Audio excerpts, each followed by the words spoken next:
Freak accident during a high school game left the teenager largely paralyzed. Jared Williams is now paralyzed. Jared Williams' life will likely never be the same. A helmet hit the Pinkston High School safety in the neck. Faces a long, painful recovery. The life of a young football player changed forever. Changed forever. Changed forever.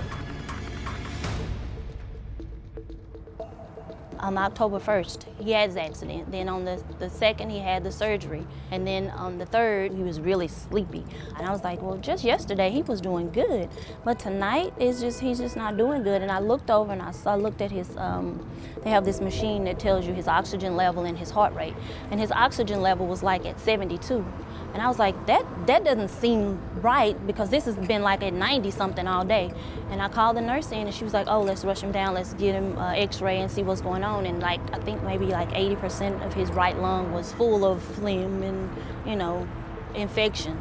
And they had to go in and take all that out and put him on a ventilator. And when they said ventilator, I was like, oh my God, that means that they have to breathe for him. And at that moment, I wouldn't even say it was a fear, that I was like, oh God, please don't take my baby.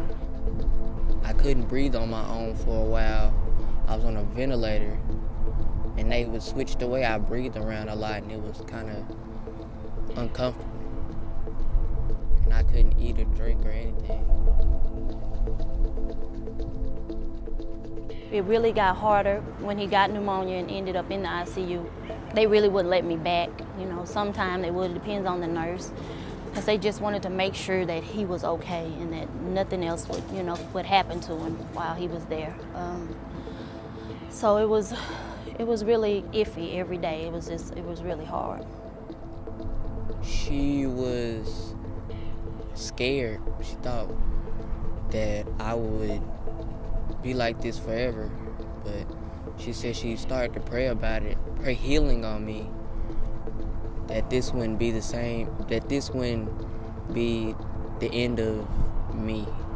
One day I would come out of it. He was in there for like 19 days. It's probably the hardest, the longest 19 days of my life. It was just a lot. My daughter was being displaced. She was with my best friend for the 3 to 4, 5 months that we were actually in the hospital. So I didn't realize until like maybe 2 days before it was time for us to go home that I don't have a wheelchair ramp. I don't have a way of getting my son in the house.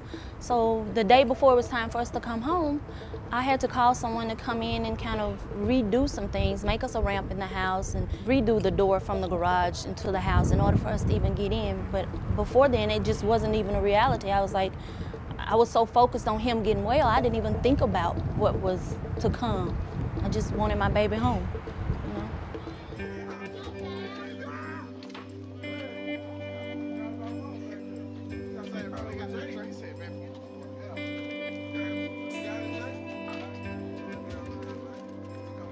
I came up with another dilemma. I didn't have a van for him, didn't know how we were gonna get home from the hospital.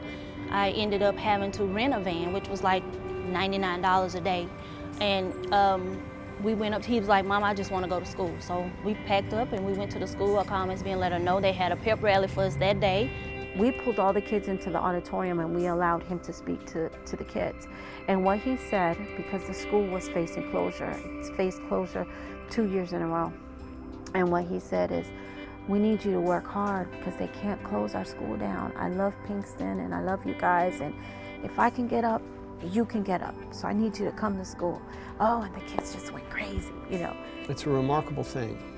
You know, here's Pinkston sitting in the heart of West Dallas that's never really had a whole lot going for it. And to think that one guy, one student brought all of these people together, I mean, that's the power of people. Hey Jerry, we miss you. We ready for you to come back to school. Prime time, pretty boy Jared. Gonna get these shirts made for you, baby. JW 24 on the sleeve. We're gonna keep you with us all season, man. Here, forever on out. All right, keep your head up, stay up, baby. I have a son named Jared. So when I heard about this accident, this horrible accident, I immediately related. And my son Jared can't walk. And so I know how much work goes into taking care of him every single day. But fortunately, I have a wife that I depend upon that I can lean upon. Miss Williams doesn't have that in her life. And so when I heard about this and I learned about the situation, I just felt like, oh my goodness, how is she gonna do this? She's gonna need some help. And so when Norma called me and explained the entire situation, I just felt like I've got to help, and I've got to kind of help work through whatever obstacles might be in the way. So that was when I thought, you know, let's try a different approach, and let's go to the team board, and maybe the students will carry the day. And obviously they did. Reading format, so we'll move to the next item. One person in the name of Ronnie Walker was able to convey the anxiety that everybody felt within that Pinkston community, and was able to get all of these other students from throughout the school district to really feel it and to think that they could really play a part in helping out Jared and his mother. Teen Board is made up of the class presidents for both the junior and senior class of every high school within the city. So we've got about 24 high schools within the school district, and so that ends up being about 48 student leaders that are elected by their peers to represent them not just at the school level but also at the district level as well.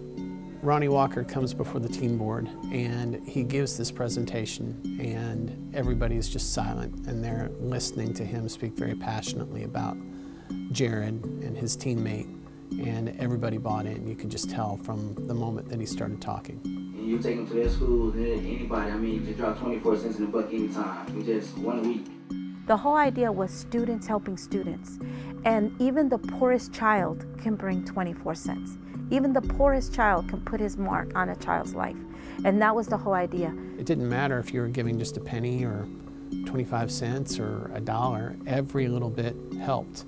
And there's real strength in numbers. When you start putting the volume of the number of students that we have within the school district, 157,000 students, then if everybody gives 24 cents, you're talking about $37,000. So we were able to raise significant money pretty quickly as a result of this.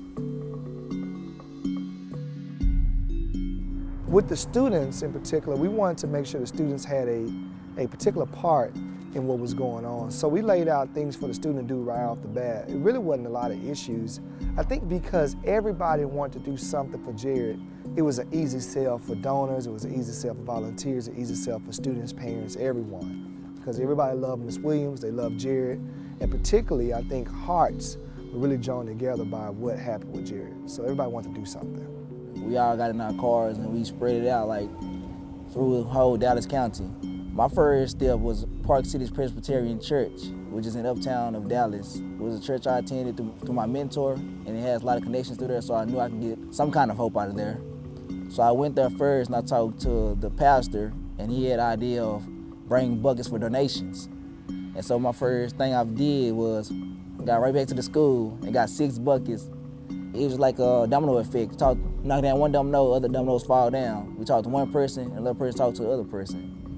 So it just really got out, and more people started to help. And as more people started to help, we started getting checks and all types of money. The money came in from all over the place.